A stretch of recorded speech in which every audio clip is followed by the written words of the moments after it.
দারুণ নয়? সত্যি বলো মহারাজ। তাই না? তা মহারাজ, আপনি এখনই আমায় একটি কবিতা শোনাবেন। কবিতা শুনবে? সত্যি?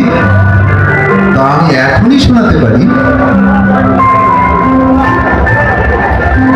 আমরা দুজনা সর্বখেলনা গরিব না ধরণীতে, মুগ্ধ ললিত অশ্রুগলিত গীতে, পঞ্চস্বরের বেদনা মাধুরী দিয়ে বাসর রাত্রি রচিব না মোরা প্রিয়ে। ভাগ্যের পায়ে দুর্বল প্রাণে ভিক্ষা না যেন যাচি, কিছু নাই ভয় জানি নিশ্চয় তুমি আছো আমি আছি। দুজনের চোখে দেখেছি জগৎ, দুহারে দেখেছি দোহে, মরুপথতা দুজনে নিয়েছি সোহে। ছুটিনি মোহন মরিচিকা পিছে পিছে, ভোলাইনি মন সত্যের করি মিছে। এই গৌরবে চলি বৈভবে যতদিন তোকে বাঁচি, ভবানী প্রেয়সী হোক মহিয়সী, তুমি আছো আমি আছি। আমার বেলা যে যায় সাজ বেলাতে তোমার সুরে সুরে, সুর মিলাতে। আমার বেলা যে যায় সাজ বেলাতে তোমার সুরে সুরে, সুর মিলাতে। আমার বেলা যে যায়।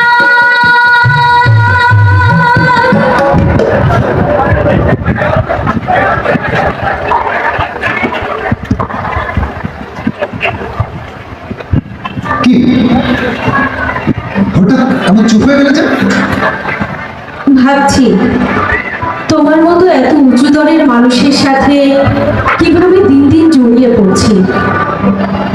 দোহাই তোদের একটু চুপ কর, ভালোবাসিবা দেবরে অবসর। একটা সুখবর আছে, মাসিমার মত পেয়েছি, যদি আপত্তি না করো। তোমার কথা শুনলে আমার ভয় হয়। ভয়? ভয় কিসের? তুমি আমার কাছে কি যে চাও আর আমি কতটুকুই বা দিতে পারি ভেবে পাইনি। কিছু না ভেবেই তুমি দিতে পারো, এটাই তো তোমার গানের দাম। তুমি যখন বললে কর্তামা সম্মতি দিয়েছেন, আমার মনটা কেমন করে উঠলো। মনে হলো এবার আমার ধরা পাওয়ার দিন আসছে। তা হ্যাঁ, ধরাই তো করতে হবে, এটাই তো নিয়ম।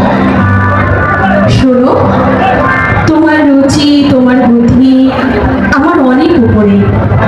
তোমার সঙ্গে একত্রে পথ চলতে গিয়ে একদিন তোমার থেকে বহু দূরে পিছিয়ে পড়ব, তখন আর তুমি আমাকে ফিরে ডাকবে না।